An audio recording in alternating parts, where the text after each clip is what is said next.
Hey, it's great to be with you again today. Yesterday we talked about the prophet Elijah, and he was distressed and he was on the run from the evil king and queen that were ruling Israel. And he is one of the greatest prophets ever, but he had slipped into just despair because they were trying to kill him. And God had provided for him on a 40-day journey. And he made his way to a cave in the mountains, and he hung out there for a while.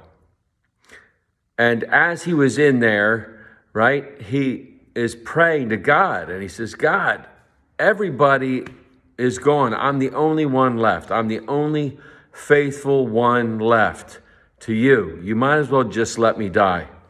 Just let me die. I have nothing else to live for. Everything that I've done has been in vain. They're all trying to kill me. I'm done. And Elijah heard this voice. And this voice was still and small. And he said, what are you doing here, Elijah? And he said, I just told you. I mean, all this stuff is happening. He says, go outside the cave. And Elijah walks outside the cave, and there was an incredible wind that blew and tore rocks from the side of the mountain, and it was an incredible storm, right? And then the storm subsided, the wind eased, and then there was an earthquake, and rocks are falling down, and it's terrifying.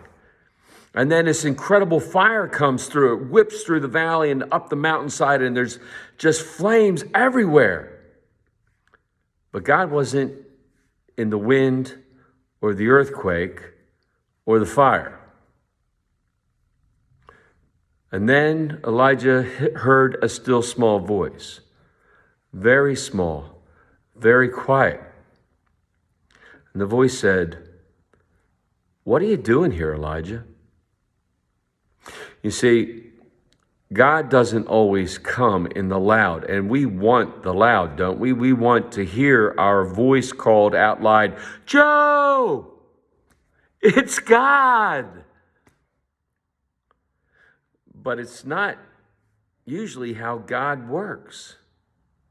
Usually God comes in the quiet, when we settle ourselves, when we humble ourselves, when we get on our knees and pray to him, when we're worshiping him in some sort of a worship music, and we're humble and we're listening to him and singing his praises to him, that sometimes we feel his presence.